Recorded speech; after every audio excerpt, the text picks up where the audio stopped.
शादी का पहला दिन था। हमारी लव मैरिज थी। मैं भी बहुत खुश थी। जब रात हुई तो मेरे जोर जोर से दौड़ने की आवाज सुनकर मेरी सांस फूल गई।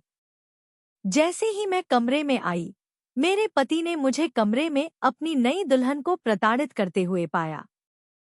सांसा ने तुरंत अपने बेटे के चेहरे पर थप्पड़ मारना शुरू कर दिया और मेरा हाथ पकड़कर मुझे कमरे में ले गई। वो मेरे सामने जाकर हाथ जोड़कर बोली, ये बात किसी को मत बताना, तुम घर की बहू बनकर रहोगी। और सुबह होते ही मेरी सास मेरी शादी अपने 14 साल के बेटे से करवा देंगी। मेरा नाम हेमा है और मैं बचपन से ही शहर में रहती थी। सब कहते थे कि वसुंधरा संगीत नए कपड़े बनवाकर पहनती है। हर दिन कोई न कोई उन्हें कपड़ों, जूतों, मेकअप और खूबसूरती को बढ़ावा देने के लिए बुलाता था। मेरी माँ के पास पूरी दुनिया के लिए समय था, लेकिन मेरे लिए नहीं। गलती से भी अगर मेरे पिता ने माँ को कुछ कह दिया तो उनके बीच झगड़ा हो जाता था और दोनों के लिए कई आपात स्थितियां आ जाती थी।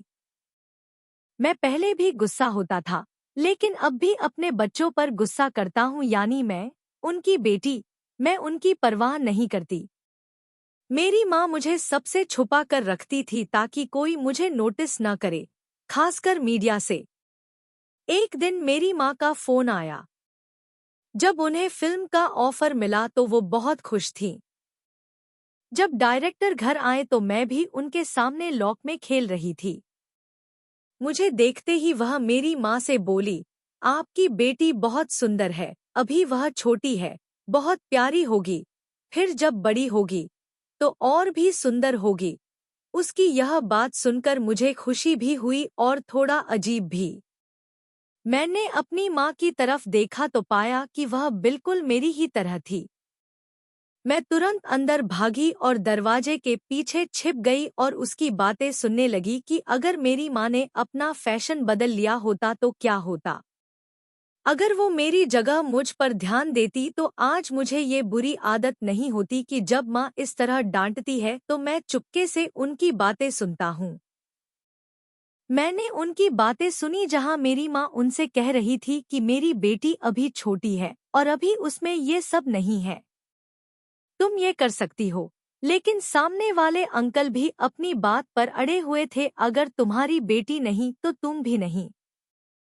यह सुनकर मेरी माँ गुस्सा हो गई और एकदम चुप हो गई और फिर चेहरे पर मुस्कान लाते हुए उसने मुझे हाँ कह दिया और मैं खुशी खुशी कमरे में चली गई।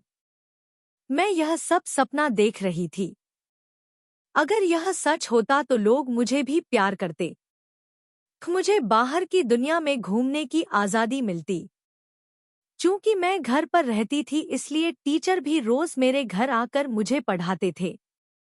पर अब मेरी जिंदगी बदलने वाली थी। मैं बहुत खुश थी। बहुत सारे सपने पूरे हो रहे थे।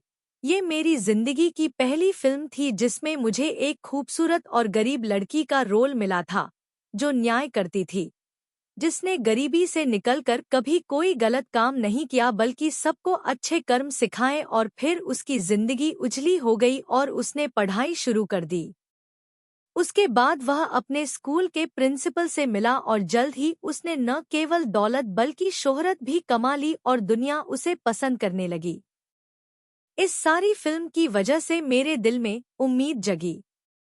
मैं दिखा रही हूँ कि अगर सच में ऐसा हुआ तो मैं खुद को दुनिया की सबसे खुशकिस्मत लड़की समझूंगी। मुझे इन सब का मतलब नहीं पता था, लेकिन वहाँ एक नई आंटी मौजूद थी। अगर वो मेरी बात समझती तो मैं जाती कहता। इसके बाद वो मुझे बहुत पसंद करने लगी। गया, मैंने अपनी माँ को पीछे छोड़ दिया। अब वो हर समय कम रहती थी, जिसके लिए माँ जाती तिलोक मुझे बुलाने लगी। हर जगह मेरी चर्चा होने लगी। मैं खुश था, लेकिन मेरी माँ दिवाली के समय घर के अंदर गुस्सा होने पर मुझ पर हाथ उठाती थी। एक पढ़ी लिखी महिला थी, घर में अपने बेटे को जानवर की तरह रखती थी। ये बात सिर्फ दुनिया जानती थी। अगर किसी को पता चल जाता तो वो उससे नफरत करती। अगर उसका बस चलता तो वो मुझे मार देती, लेकिन जब समय निकलता तो वो मुझ पर मेहरबान हो जाती।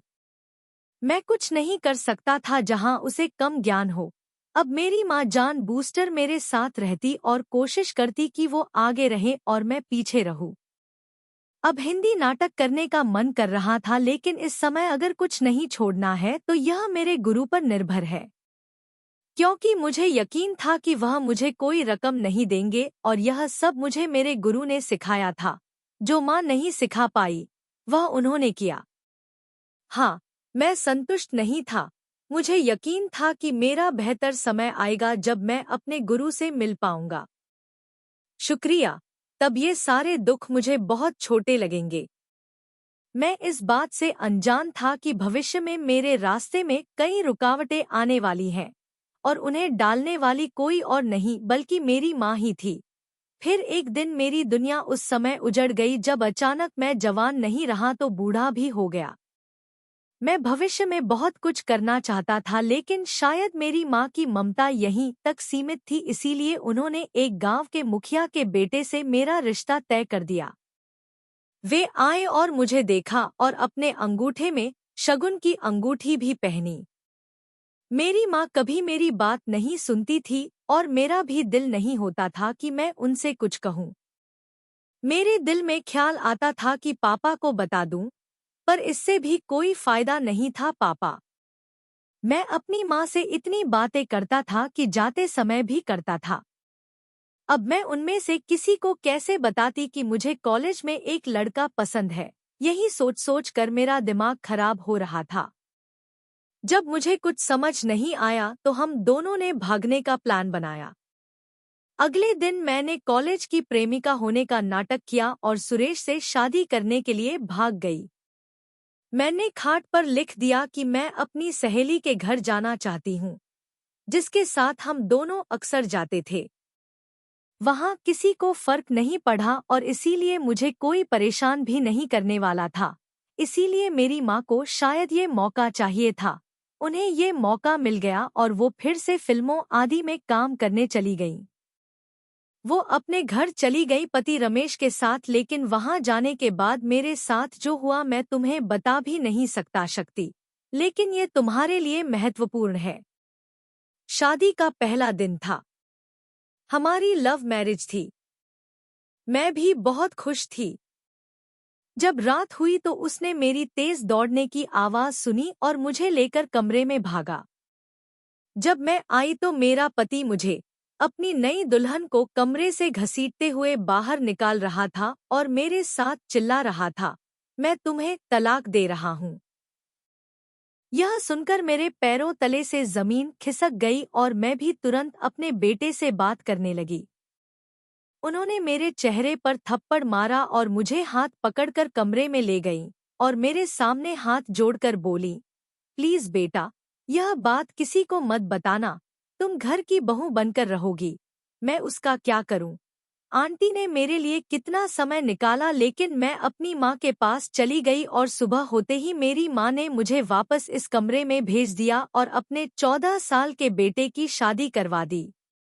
मेरी शादी करने के पीछे एक बहुत बड़ा कारण था जो मुझे पता नहीं चलने वाला था, पर मैं इसके लिए तैयार थी। मुझे आश्चर्य हुआ कि उसने मेरे साथ साथ किसी को भी बताने से क्यों मना कर दिया और इसके लिए उसने मेरे सामने अपना हाथ भी छोड़ दिया, जिसका साफ मतलब था कि कोई राज था जो हमसे छुपाया जा रहा था।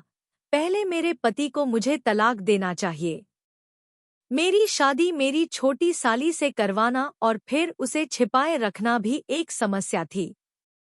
अब जिस व्यक्ति से मेरी शादी हुई थी उसका नाम प्रदीप था और शादी के तुरंत बाद उसे भी गायब कर दिया गया। मुझे उसकी एक झलक भी बमुश्किल ही मिली। टी और एस ने मुझे कमरे में बांध दिया और मुझे वहीं बैठकर कोर्ट के आदेश आने का इंतजार करना पड़ा। पता नहीं एस को क्या जल्दी थी कि वह कोर्ट के आदेश आने तक नहीं रुकी और अपने छोटे बेटे से मेरी शादी करवा दी। मेरे पति गायब हो गए थे। अब मेरे पहले पति, जो कि देवर थे, बहुत खुश रहते थे। मुझे कुछ समझ में नहीं आ रहा था।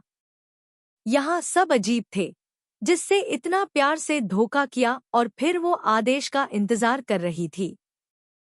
कल तलाक का फाइनल नोटिस आने वाला था। मैं बैठा बैठा सोच रहा था कि जब माँ ही नहीं रही तो दुनिया में दूसरों से क्या उम्मीद रखूं।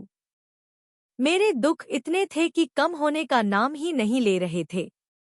मुझे पता था कि तलाक हो जाएगा। काठी पाँव भरने के बाद ही दूसरी शादी की संभावना है, लेकिन भाभी को साथ में भेजकर कम से कम एक काम तो कम ही सही हुआ। बेशक बात छोटी थी, ये बात कुछ हद तक मेरे हक में थी। इसलिए एक रात जब पानी खत्म हो गया तो मुझे पानी पीना पड़ा। मैं बाहर आ गई, आज से आजाद थी।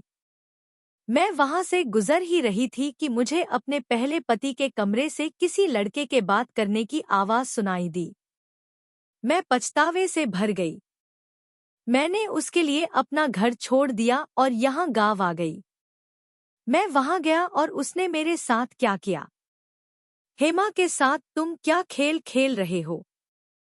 क्या वह सच में पागल है? उसे तो यह भी नहीं पता कि फिल्मों वाली मल्लिका कहाँ से आ गई और पकड़ी गई। वह सो रही होगी। तुमने प्यार में धोखा दिया जबकि तुम्हारा प्यार वहाँ था। एक विचार। मुझे लगा कि यह विश्वासघात है। अब सुबह होने वाली है, तो चलो। उसकी बातें सुनते ही मैंने दीवार का सहारा लिया, लेकिन बाहर आने से पहले ही बिना पानी पिए कमरे से वापस आ गया और आंखों में आंसू लिए भागने लगा। इसका मतलब था कि ये सब मेरे पहले पति के साथ था, लेकिन ऐसा क्या हुआ कि उसने मुझे शादी की रात अपने भाई के साथ शादी करने की इजाजत दे दी? तो क्या मेरी पत्नी इस खेल में शामिल थी? अब इन सभी बटनों का जवाब और ये सब करने के पीछे का कारण। यह राज तभी खुलने वाला था जब मेरा पति वापस आ जाएगा, क्योंकि मुझे यकीन था कि मेरा पहला पति कभी कुछ नहीं बताएगा और मुझे बस एस पर शक था। इसलिए पहले मुझे पता लगाना था कि एस भी इस खेल में शामिल है या नहीं। बाद में मुझे उनसे सच उगलवाने का कोई तरीका सोचना था। बहुत हो गया, सबने मेरी जिंदगी को एक खेल समझ लिया है। पहले मेरी माँ ने अपनी मर्जी से मेरे जीवन को नियंत्रित किया और अब हम रात को यहाँ से जा रहे थे। इसका मतलब था कि इस दुनिया में मेरा कोई नहीं था, हर कोई मतलबी था। मैंने भी सोच लिया था कि जो भी राज है मैं सबके सामने लाऊंगी और फिर यहाँ से हमेशा के लिए चली जाऊंगी। लेकिन जो मैंने सोचा था वैसा कुछ नहीं हुआ, बल्कि बड़ा अजीब था। जब मैं अगली सुबह उठी, मेरी भाभी ने अचानक पड़ोस की महिलाओं से क्या कहा, लेकिन वह लगातार मेरी तरफ देख रही थी और मुझे सलाह दे रही थी। दरअसल उसने मेरे साथ सभी को बताया कि मैं गर्भवती हूँ। मेरे पति यहाँ मौजूद नहीं थे और यह बात मेरी भाभी को बताना संभव नहीं था। मुझे जरा भी शर्म नहीं आई। जब मैंने गुस्से से अपनी बहन की तरफ देखा तो वह मुझे एक कमरे में ले गई, मेरे पैरों पर गिर पड़ी और बोली, वह मेरी बेटी है, मैं कहती हूँ जाती हूँ, इसलिए तुमने बस हाँ कह दिया। मैंने बैठा दिया। सब सच बताऊंगी। अब मेरी इज्जत का सवाल है, पर तुम मुझे कुछ क्यों नहीं बता रहे हो? अब मैं तुम पर कैसे और क्यों विश्वास करूं? पहले भी तुमने तलाक के तुरंत बाद मेरी शादी कर दी थी और मेरे पति को जाने बिना ही मुझे गायब कर दिया था। एक बार भी उससे मिलने नहीं दिया। अब कोर्ट से तलाक मंजूर हो गया है तो अब यहाँ क्यों नहीं हो? क्या छुपा रहे हो? मेरी आवाज तेज हो गई, पर मेरी माँ ने तुरंत दरवाजा बंद कर दिया और मुझे फिर से चिढ़ाना शुरू कर दिया। इसलिए मैंने उसकी माँ की सलाह मान ली। कृपया मेरे YouTube चैनल को सब्सक्राइब करें। अगर आपको कहानी पसंद आई हो तो मेरे चैनल को सब्सक्राइब करना न भूलें। लेकिन मैंने उससे वादा किया था कि मैं उसे जानने के बाद यह रहस्य बनाए रखूंगा। मुझे कहानी से पता चला कि मेरी माँ का एक्सीडेंट हो गया था और उसने अपने माता पिता दोनों को छोड़ दिया है और अब उसे अपनी सभी जरूरतों के लिए किसी और पर निर्भर रहना पड़ता है। कभी कभी जब वो बीमार होती है तो किसी को पहचानती नहीं और ऐसा लगता है कि अब वो अपनी जिंदगी एक बनकर जी रही है। मेरे पापा भी अब मेरी माँ के साथ हैं, ताकि जो उनके साथ हुआ वैसा मेरे साथ न हो। बस एक बार दिल दुखता है। क्या करूं मैं अपनी माँ से? संगीत। बदला लेने के लिए। मेरी माँ तुम्हें बहुत धमकाए। अपनी बेटी को हमें सौंप दो, नहीं तो तुम्हें मार दिया जाएगा। मेरे बुजुर्गों में से किसी को यह बात पता नहीं थी, इसीलिए उन्होंने इस तरह से अपना बदला लिया। मैं अपनी माँ से मिलकर बहुत दुखी हुआ। मेरी माँ ने मुझसे माफ़ी भी मांगी कि वो मेरा ख्याल नहीं रख पाई क्योंकि उनके पास बहुत सारा धन था। तूफान आया कि वो ऐसा करने वाले थे और उन्होंने कहा, अच्छा हुआ तुम भाग गए। तुम्हारी बेटी घर के बाहर बैठी है। जैसे तुम दुपट्टा लेकर आए थे, दुपट्टा उड़ जाने दो और अब दोबारा यहाँ मत आना। मैं थकी हुई और बेदम रही। मैं फिर उसके पास वापस आई और उससे वही बात कही कि उसने मुझे माफ नहीं किया और रिश्ता खत्म कर दिया। मैं बात करती लेकिन घबरा गई और वह मेरे साथ वापस आ गया। मुझे नहीं पता कि मेरे साथ किस तरह की समस्या थी, लेकिन एक दिन बाद उसने मुझे बताया कि यह मेरी समस्या थी। मेरे जीजा मेरे पहले पति थे और एक लड़का उनसे शादी करके घर लाया था। मुझे दुख तो हुआ पर अपने लिए नहीं, उस लड़के के लिए। अब मैं देखना चाहती थी कि ये लोग उसके साथ क्या करते हैं, पर उनका चेहरा देखकर मैं चौंक गई पर किसी को कुछ नहीं बताया। जब उन्होंने मुझसे इतने राज छुपाए थे तो मैं उन्हें क्यों बताती? यानी वो चुप रहे पर मेरे भाई की नज़र बहुत तेज थी, वो मुझे देखकर तुरंत भांप गए। प्लीज़ मेरे YouTube चैनल को सब्सक्राइब करें, मैं उस लड़की को जानती हूँ। वो मेरा जीजा है। इस बार भी शायद उसने अपनी माँ को कुछ नहीं बताया था, इसीलिए वो मेरे साथ लड़की के बड़े भाई से मिलने आई थी। पर इस बार मैं झांसे में आने वाली नहीं थी। लड़के को तो नहीं जानती, लड़की को तो जानती ही होगी। कौन है? क्या मुझे पता था कि शादी की पहली ही रात को मेरा पति मुझे तलाक दे देगा? तो मुझे कैसे पता चलता कि ये लड़की कौन है? मैं बिल्कुल अनजान थी। देख बेटा, मुझे पता है कि तुझे सब पता है, तेरे साथ धोखा हुआ है। मुझे पता है तेरे साथ कुछ गलत हुआ है, पर इसकी एक वजह है, इसलिए मैं तुझे बहुत जल्द बताऊंगी। पर तू मुझे बता, वो लड़की कौन है? कौन सी लड़की गलत है? क्या मेरा बेटा फिर से तमाशा करना चाहता है? मैंने हाथ जोड़ लिए जैसे सच बता, पर मैं उसे एक बात क्यों बताऊं? सनी दोपहर में झूठ बोला था। अब मुझे उस पर विश्वास हो गया था, इसलिए मैंने उसे कुछ नहीं बताया, पर अंदर से मैं भी बेचैन थी। अब मैं भी सच जानना चाहती थी। वजह क्या थी? कौन मुझसे ये सब छुपा रहा है? इसलिए काफी देर सोने के बाद मैंने तय कर लिया कि अब मुझे बस उसका ख्याल रखना है। शाम को उम्मीद के मुताबिक मैं फिर अपने कमरे में आई। अगर तुम कल मेरे पति को बता दोगे तो मैं तुम्हें सब बता दूंगी। अगर मुझे सच पता चल जाए तो इस लड़की के बारे में भी बता दूंगी। अभी के लिए मैं बस इतना ही कहूंगी कि मैं बहुत खतरनाक हूँ, लेकिन तुम पहले मुझे सच बताओगी, तभी मैं तुम्हें कुछ बता पाऊंगी, वरना देख लेना, मेरी बातें सुनकर मैं परेशान हो जाती हूँ। वो बोल चुकी थी और फिर कहने लगी, देखो बेटी, मैं तुम्हें ये सब बाद में बताने वाली थी, पर ठीक है, बाद में बता देना या अभी के लिए एक ही बात है। मेरे बड़े साले का एक बेटा था, वो मेरे बड़े बेटे की शादी बड़े धूमधाम से कर रहे थे। वो लड़का उनके दोस्त की बेटी थी, सब कुछ ठीक चल रहा था। फिर एक दिन उसने गुस्से में आकर अपनी पत्नी को तलाक दे दिया और अगली सुबह उसने स्वीट को अपने बिस्तर पर पाया। फिर उसने उस लड़की से दोस्ती की और 2 महीने बाद अपने छोटे बेटे से शादी कर ली। अब तक सब कुछ ठीक चल रहा था और एक बार फिर वही हुआ। इस तरह उसके चारों बेटे मर गए। घर में कोरी मंगनी थी। सब परेशान थे और अब सब उस लड़की को दोष दे रहे थे। तुमने उससे शादी कर ली और जब वो 2 साल बाद वापस आई, उसके हाथ में बच्चा था और उसका पति भी सूरत था। तो उसने कहा, देखो मैं तो माँ हूँ ही, सूरत नहीं। इसलिए मेरे पति भी परेशान थे और मैं तुम्हारे परिवार से हूँ।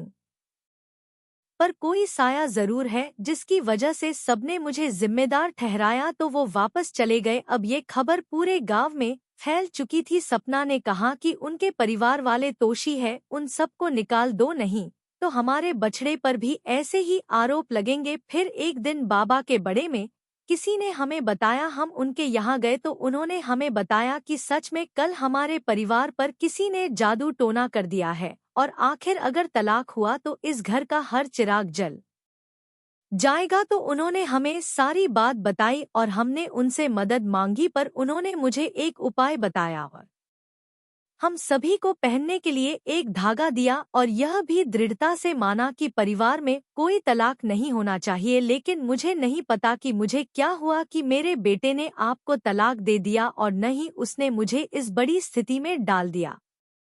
कुछ बताया, लेकिन बाबा ने कहा था कि उन्हें तलाक देने के लिए मजबूर भी किया जा सकता है।